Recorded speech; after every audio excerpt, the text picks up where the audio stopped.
And welcome back to the Financially Simple Podcast. I'm your host, Justin Goodbread. Today, we're going to talk about connecting. Joining me today is one of my dear friends and colleagues, actually longtime mentor, Mr. Dan Rawls. How are you, sir? I'm well. Thank you for having me on. So you're joining me from the lake, looks Yes, like. sir. Is it beautiful outside? I'm stuck in the office here, Dan.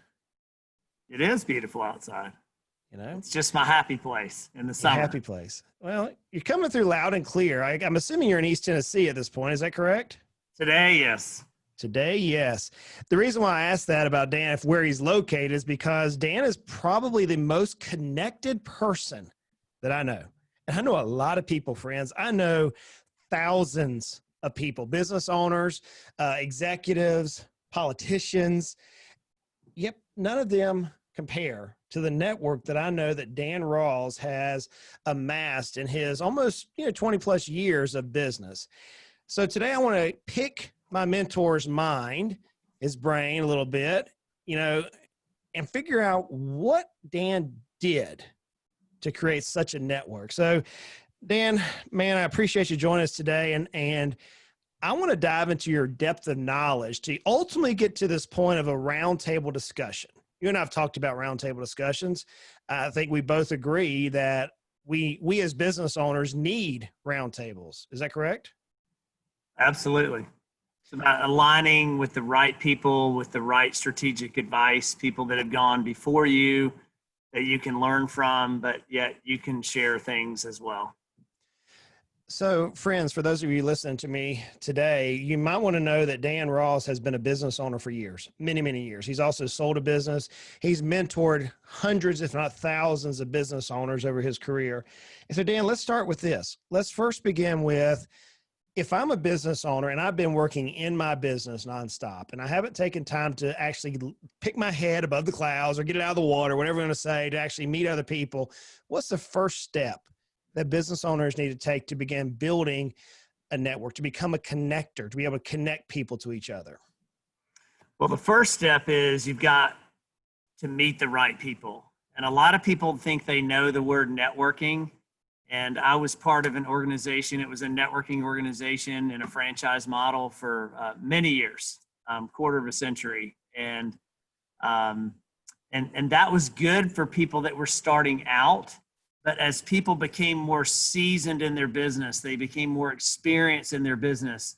I don't like the four-letter word busy, but they had people pulling on them. They built teams. They built a staff. They built a large company. Their time was dwindled down for them to go to meetings on a consistent basis. And oftentimes, my last 3 years of running that organization with about 2,300 people when I stepped away, the common question that would come across me quite frequently was, "Hey, Dan, I'm looking for the next level. What's next? I feel like I've graduated from Networking 101. And I look back to that, going the last 5 to 6 years where that conversation, that question started to come up, and I see the word connector all over social media. I didn't even really see the word connector 6, 7, 8, 10 years ago. The word networking has been around for a very, very long time. But the word connector, people started putting it in their LinkedIn profiles. My Instagram is Super Connector 1. And so, it's just a lot of people think that they're connectors, but they don't follow through with who they connect with. And so there's a concept, Justin, that I teach that I learned a long time ago in my 20s, that you build width for profitability and you build depth for security. So the profitability is getting a new client, grooming a new customer, but the security comes in the depth of how long is that person going to be your customer or client or patient if you're in healthcare, and what are you doing to cultivate that relationship to make it a deep friendship? Like, you shared some personal, intimate things with me, friend, about 3 years ago, and I had no idea the impact I made in your life. And I was just having a down moment, and you and I talked on the phone one day for 45 minutes, and you were like, "Dan, you came to a meeting and you spoke, and I was at a really low point in my life." And I'm like, wow, like, I wish you'd have told me. And I just, that kind of warmed my heart, not to be all sentimental and warm and fuzzy, but you just don't know who's in your audience. Whether you're speaking to 3 people at a roundtable group or an audience or a podcast, a video on social media. And I just made a 1-minute video last week. You just don't know the impact that you can make. So it all starts with one. Everybody wants to keep adding people on social media and all the different platforms there. But my question is, what are you doing with those people? Sure, I want to add people. I mean, my colleague, David, he has 19,000 people on his LinkedIn. We talked about it as a team yesterday. I've only got 3,500. But how deep are you cultivating those connections? Do you reach out to people and reconnect? That's something that we have in our company culture. It's called a reconnect power group, because it's a reconnecting after an event. We get together in smaller groups at Trustegrity and we reconnect in a power group setting, not one-on-one, but in a power group setting. So let me ask you this question. It does. Let me ask you this question. What does it mean to you then, whenever you hear the term connector? What does that mean to Dan Rawls? Connector, I think of a conduit. Think of an electrician, right? If an electrician's going to wire a house or a stereo system or audio visual and something's not working, it's like the wire's disconnected. And part of the reason that people get stale in their business is they keep trying to meet new people rather than reconnecting with people from your past. And, you know, with what's happened with the world events and the pandemic, some of the Zoom meetings that I've attended, some of our Trustegrity members are just like, just do this with one person a day, just one. Because over the course of a 4-week, in a month, that's 20 business days. If you just picked up the phone or jumped on LinkedIn or Facebook or email or text or something, just call one person a day from your past. Go through a previous customer list, a previous Rotary list, a previous neighborhood list, someone you were in a business group with 10 years ago, and just reach out to them. My friend Brett Lechtenberg, who's a social media monster, he makes little 30 and 45-second videos, and he texts those to people. And just, hey, I don't need anything from you. I'm not expecting a response. I just wanted to check in and see how you're doing and say hello and reconnect with you. And I've learned so much from him. Well, with that being said, though, Dan, you mentioned breadth or width and depth. Width and depth, and meaning that the broader, or we've got a lot of people who we think we're connected with because we looked at our Instagram, or we looked at our LinkedIn, we look at our podcast listeners, et cetera, and we say, oh my goodness, we got 500,000 people who listen to us and all these various things. That would be the width, and then the depth would be, like mine and your relationship. For this many years, I can call Dan Rawls up, get you on the cell phone, which I know you're a very busy, very private, but very busy person, but I could call Dan today and you would pick up the phone and I could get 15 minutes of your time. And that to me is the depth portion of it. So as I'm listening to your width and depth, let me ask you, is it a chicken and egg scenario? Does the width come before the depth? Does the depth come before the width? Does one drive the other in your opinion? Well, we used to teach a concept called like, know, and trust. You have to like someone before you want to get to know them. And if you like them, you're going to want to get to know them. And if you get to know them, you can get to the trust level. And you think about it this way. How many people in your life would you give the keys to your boat to, or to your house to, or to your car to, or to your motorcycle to?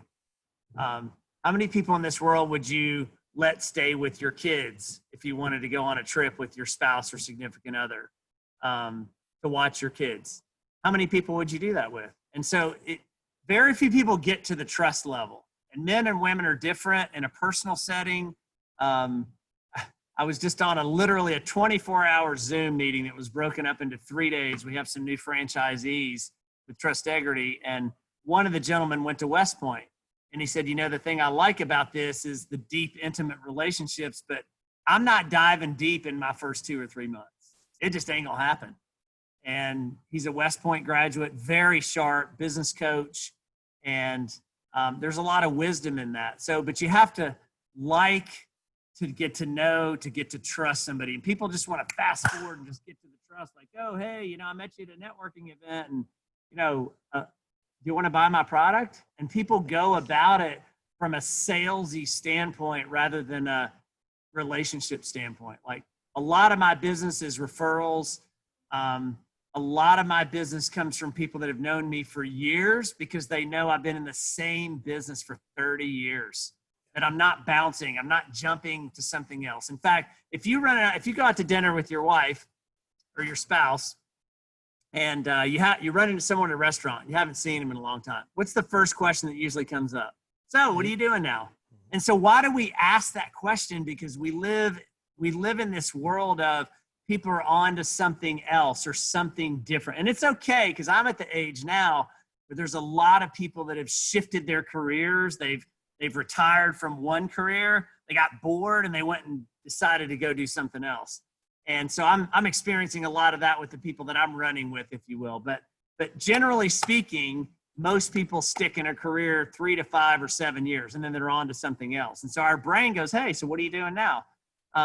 Hey, listen, I just launched an organization. I just brought this here. I'm just doing this now. I stepped away from that after 25 years. It's okay to be new. There's nothing wrong with being new because the newness allows you to humble yourself and step back, Justin, and go start from a profitability standpoint. You build width wide, building frontline customers, team members, people that you're working with, but you go deep for the security. You know, it gets to the point with you. You've been a customer of mine in both of my businesses for a long time. My third business, you're a customer of mine, but you're the kind of guy that I call and I said, hey, I want you to come be in the room to this meeting. And you're like, I like what I hear, I'll come. So I would ask you, why? Why me? Like, why did you come to my meeting 8 weeks ago? Because I know who Dan is. That's the simple answer. I know who Dan is. I know your philosophies. I know your ethos. I know your values. I know you. That's the depth knowledge, but that depth knowledge began, almost 17 years ago, brother, whenever I was invited and I see this tall, skinny guy up there running his mouth about, helping others first. And it reminded me of this statement that Zig Ziglar frequently made during his career, help others get what they want out of life and you'll get everything you want out of life. And I've met this guy named Dan who spoke in that same positivity into my life in front of a group of other business owners and I'm like, dude, this guy gets it. And so here we are now 16, 17 years later. And when a phone call comes to me from somebody who we have a depth of understanding with, I'm going to say, and you say, Justin, I really think this will benefit you and help others, which is what drives me these days. Then that's what caused me to get there. So as we go through that idea of helping others, I'm struck with this idea of this reality that now we're living with COVID. We're living with social distancing and who knows how long it'll last, Dan. I mean, we've seen the year of 2020. I actually had told somebody the other day that whenever this year comes to a conclusion, I'm going to order a bunch of shirts and sell them that says, I survived 2020. I mean, I swear it'll sell out really fast. Whenever we're looking at this year now, do you change the way that you connect with people because of the current circumstances, or is it the same methodologies that you've used over your past 25 plus years of business? Well, first of all, I'm a phone guy. Okay, I'm a phone guy. In fact, 2 nights ago I left a voice message for somebody, and I don't know about you, but there's a lot of people that have gotten into that. Oh, I'll call, they don't answer, I get their voicemail, so I'll just send them a text, or I won't leave a message, they'll see I called and they'll call me back.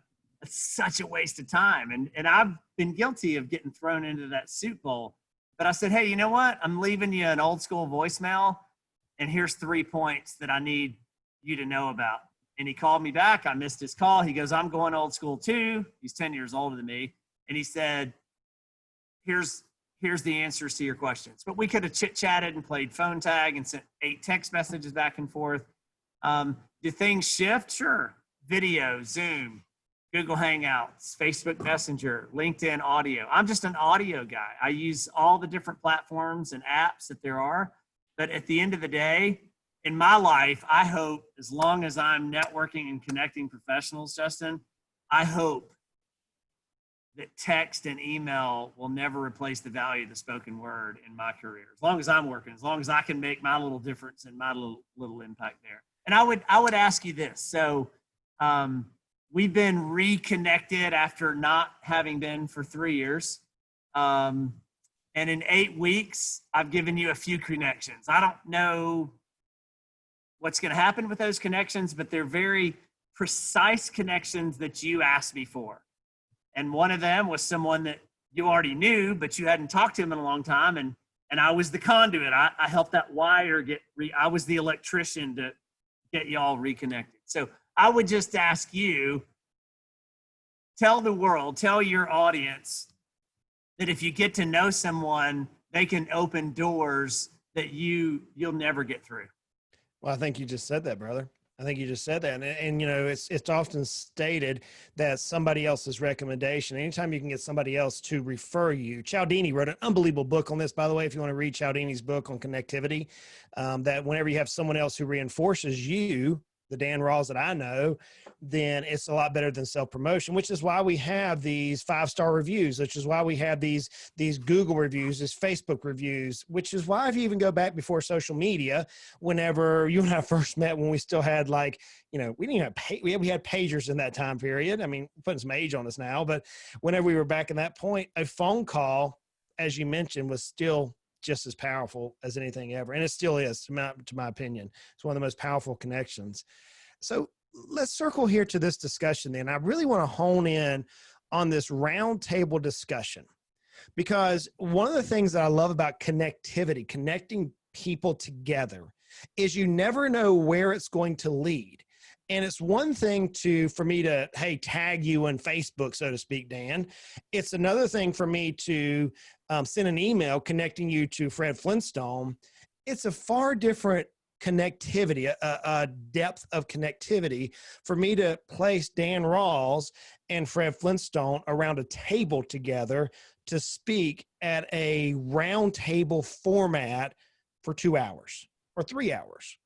Then if I add that on a frequency level, where I know that some of the businesses that you're now involved in, you know, it may be every other week, weekly, monthly, you know, more frequently than that, that creates an unbelievable connectivity. Not only do you create breadth or width, as you mentioned earlier, but you also build depth in your connectivity. So talk to me about what you view as the most important aspect of roundtable discussions, especially for business owners. Well, I want to share with you something that one of my most recent posts for me was, I said, influential connecting is my most important leadership skill. What's yours? And I share that with you because 7 years ago, I started a mastermind group. And the mastermind group was just some select people that I invited. We met once a month in the afternoon, kind of catch it on the way home. And we met for about 90 minutes. There was no structure to it. It was just something that I pulled together because mastermind groups have been around for a while, but they were really starting to get some traction. And I thought, you know what? I want to associate with some of the top 10% of the people that I know in my network of people. And so there was some consistency to it. It lasted about 1.5 years, and then just it kind of fizzled out, just because if you're not part of, in my opinion, if you're not part of some national organization, eventually it's just going to fizzle out because people lose interest. If there's no, I'm not talking structure and rules and all that. But so someone came to one of our Trustegrity meetings a couple months ago, and he said, you know, you started this little group years ago, and I came to it for about 1 year, and I really got some good value out of it. I kind of missed that. Is this kind of like that? And I said, no, this is a little bit different. So in this organization that I found in 2019, I flew to Vegas, and I went to 3 meetings of this company called Trustegrity. And 2 of them were at law firms and 1 at a mortgage company. And I listened to the roundtable discussion. I was taking notes. I mean, I was like I was in freshman orientation. It's amazing. And the 3rd meeting, the man sitting next to me was the host at this big law firm in Las Vegas. And he leaned over and he goes, excuse me. He said, I noticed you were taking notes like the whole time at the meeting. Who are you? And I said, well, I'm a guest, sir, because today I'm a student. And in 2 weeks, I'm the teacher because I got to go teach this stuff. And y'all, this group's been here for 8 years. And so I share that with you because I go to a meeting to be a sponge, to learn, to listen. I love to speak. I love to teach. I love to train. There's a concept that I adopted internally myself called TLC. Every time you go to a meeting, you should be teaching. you should be learning, and you should be contributing. And I love to do all three: teaching, learning, contributing. But for me personally, I love to listen. And I'm never the smartest person in the room. So as you're giving me this accolades, I'm appreciative. When you're introducing me, I'm going, who's he talking about? Like, I don't know who he's talking about. And you were talking about me, but for me, Justin, it's about who's in the room. For 25 years of networking meetings, it was how many people are in the room. Yeah. I lived that. I started that. I was part of that. I was in the ground floor opportunity of 2 companies that were incredible. But I can share with you, as I've gone on to be a more seasoned business owner, I used to go meet with anybody in the Kmart parking lot. I'm dating myself, right? Kmart, move over Target, Walmart. But literally this was before Panera Bread, before Starbucks, before Atlanta Bread Company. I'd go talk to anybody. And now I'll still talk to anybody, but I won't go meet with anybody. I'm not beneath, like, oh, I'm too cool. I have ITC syndrome. I'm too cool to talk to you. No, I don't have that. But for me, because everybody has to start somewhere. And if people wouldn't have given me that respect when I was in my 20s, I wouldn't be where I am today. And I share that with your audience because it all had to start somewhere. But now I invite people to be in the room based on who they are and their influence. Like, I needed you in the room, Justin, when I called you 4 months ago. It's like, I'm starting this group. I need your credibility and your influence. And guess what? I didn't even know you did all the things you did. I just thought you had little CFP initials behind your name. That's really it. And honestly, I've learned more about what you do in 5 meetings than I did in 10 years because it was a different discussion. It was who was at the table. And I would ask your audience this, and you too, Justin. So how many of you like hanging around people that are more successful than you are? Absolutely. My hand's going up anytime I hear that question. Absolutely. Right? Whether it's water skiing, snow skiing, tennis, golf, a lot of golfers probably in your audience. I don't know how to spell golf, but a lot of people, how do you get better at those things? You hang around people that are better than you and more successful than you. And for me, I'm just an average guy. People think I'm some great master connector, and I'm like, what are you talking? Like, I just pick up the phone. It's just a call, and a call turns into a meeting, and turns into another meeting. And who do you need to meet through me? And that's how I serve people. Like, Justin, I would ask your audience. So if y'all connect with me, get to know me, build a relationship with me, plug into our network, because here's the deal. If you're part of my network, if you're part of our company culture, our network, I'm a lot more apt to help you than if you're not. If you're too busy and you don't want to plug into one of our groups across the country, I'm not trying to get you into anything. But if you're in our network, I have a vast array of people that are more successful than I am that I can connect you to. But if you're not part of my network and you just come as a guest and you don't plug in, it's a two-way street, right?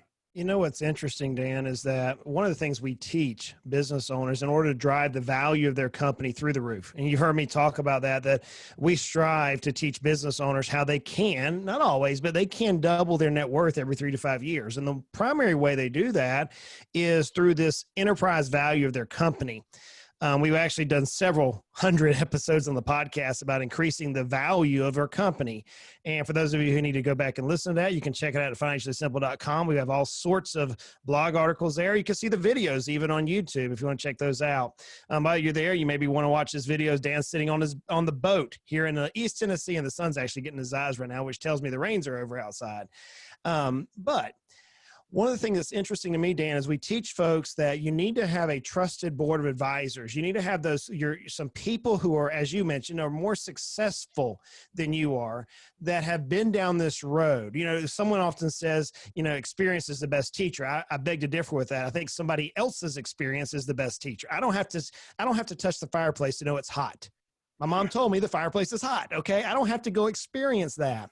So one of the things that I often struggle with as a business owner, and the things I often hear business owners struggle with, is finding that caliber of individual who can sit at the table and speak into my business life. So I know one of the organizations that you're now founded, you've mentioned Trustegrity several times. I know it's the business that you're connected with, and we'll be sure to put, folks will be sure to put Dan's connectivity points inside the show notes. Check it out if you're on iHeartRadio, Spotify, Stitcher, wherever you're listening. Look in the show notes, and you can reach out to Dan through the connecting points that we'll have there for us. You'll be able to see what Trustegrity is all about. But Dan, I don't really want to hone in on Trustegrity. I want to come into the platform of that roundtable discussion. In an organization like I've seen that you're a part of, it's amazing to me the caliber of people that are around that roundtable. And whenever I can walk in and be authentic and speak Justin's heart as the business owner, having somebody who's been a business owner longer than I have, and I've been almost 25 years of my life in owning businesses, having somebody who's been down that road before is unbelievable. It's invaluable to me, candidly. How do you place that caliber of people together around a room, man? I've seen you do it years upon years upon years, and now it's even got more micro focused at this.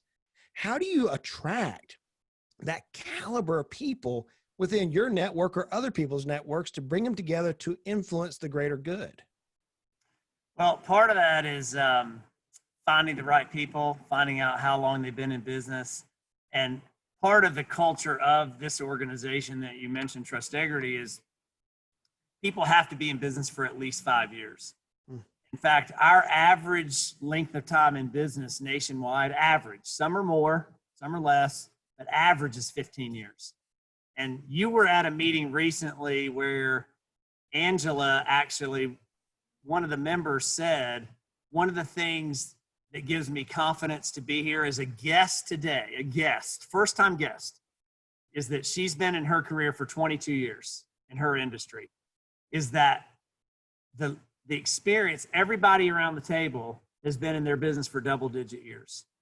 And she says, I'm in a networking group with 40 people, love the group, love the energy. It's a weekly thing.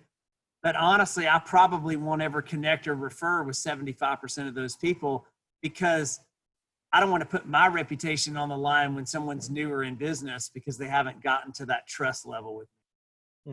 And the second thing is there's a real estate broker who I know that's owned her franchise for double-digit years. She says, hey, I go to a networking group every week. I started it.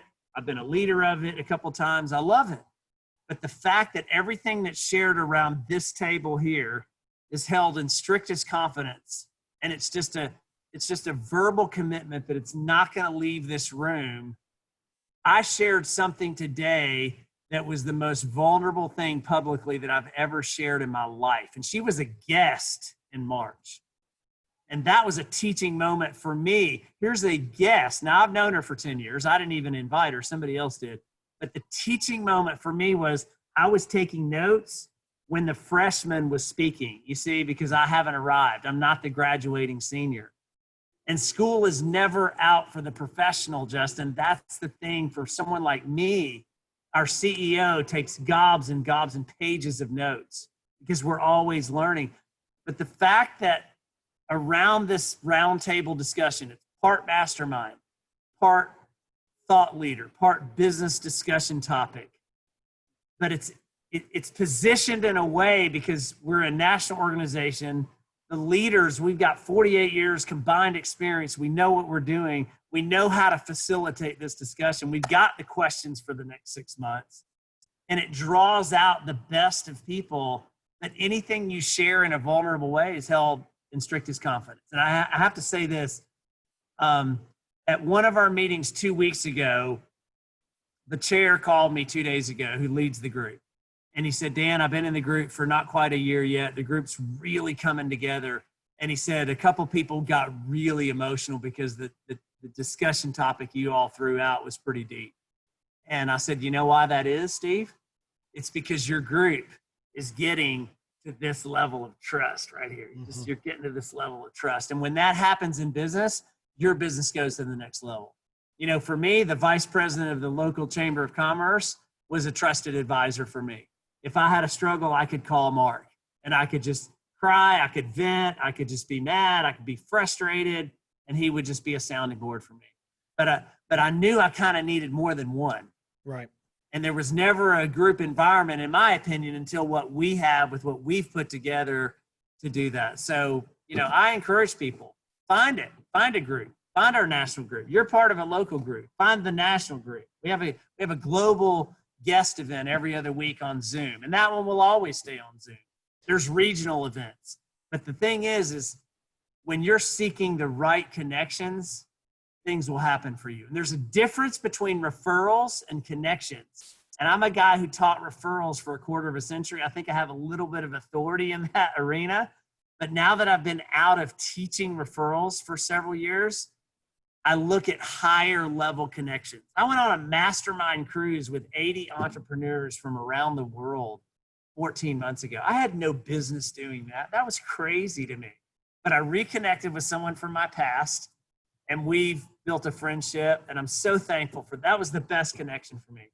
Made a couple of friends out of it, made a couple of new connections, but it was about being surrounded, the circle of influence, the type of people who have credibility and influence. And a lot of your listeners probably don't know you to the level that I do, but the fact that you are willing to be vulnerable and open up in our environment, I need to tell your listeners and the world that this guy right here is totally legitimate, because there's no wall with him. It's like he's transparent. He just needed an environment where he could just put up the transparent wall rather than the brick wall, like a lot of the world. Does that make sense? It does. It does. You know, what's interesting is, listeners, as you're listening to this, Dan is, as I mentioned, a mentor. I've listened to his wisdom, and I don't use that word often with people. Wisdom now for over a decade. And you've heard some of it today. You've heard some wisdom bombs fall today from Dan Rawls. If you connect with him through Instagram or through his social media connections, you'll see my friend Dan, who drops unbelievable amounts of wisdom on a daily, if not daily basis, for people to see in video format and written format. It's one of the few people that I actually look forward to reading on social media. And I follow a lot of people, folks. You know, some of the people that I look to and chat with. That being said, Dan, I got one last question for you, brother, as we wrap this up. If you had one piece of advice, only one, today was your last day on earth, let's put it that way, and you're talking to 500,000 possible business owners at this particular point, who maybe don't have the exact same life that you and I might have, or the exact same experience, or the 25 plus years of wisdom that you've amassed through the trials and errors. What would be that one single piece of advice that you would give to business owners today? It's a 2-for-1, actually. Decide to connect. When you decide that you're going to connect, and I'm not talking randomly connect with people, but you decide that you're going to seek out the kind of people that you want to learn from, be a student. Be a student. And coupled with that, in addition to deciding to connect, is follow through with it. Because a lot of people start something, but they don't follow through with it. And good intentions don't make people successful. You know, people just used to come to me as like, Dan, the fortunes and the follow-up, and Dan just always follows up with me. If you understand that timing changes for people when you connect with them, the timing might not be right for them, but if you stay on them, and I'm not talking about being salesy, I'm talking about, hey, I want to get in your space. I'd love to take you to lunch, cup of coffee for 30 minutes. Just keep that in mind. Decide that you'll connect. And that would be my best advice. Dan, I appreciate you coming on the show today, brother. Thank you so much. So for those of you who want to connect with Dan, we're going to put some of his social media links, particularly LinkedIn. And it's one of the best ways to connect with Dan Rawls, in the show notes below. And I'd like for you to kind of leave you with this. It's not about the sale. Networking was all about the sale. Whenever I first entered as a sale, and you just heard Dan mention that, the depth. And I love that. I love that analogy, Dan, of width versus depth. Width versus depth. The depth of connectivity is built on decades of personal sacrifice. Decades, not on days. You've got to be authentic. We business owners, we carry a lot. I'm with you. I know how heavy it is, especially 2020. It's been an unbelievable year for many of us. I asked Dan to come on because connecting now more than ever is what is going to get and help us survive and thrive, candidly, during this time period. So friends, look, I realize life is hard. I get it. I realize life is good though. I mean, I'm looking at my buddy, Dan Rawls, know his story, know his life, know him. He's sitting on a boat in East Tennessee with the sun shining in his eyes right now, living this unbelievable life because life is good. No matter how hard it is, life is always good, but life can be frustrating. Hey, look, money doesn't have to be. We're going to continue to make our lives at least financially simple. Till next time, from Justin and Dan, y'all go out and make it a great day.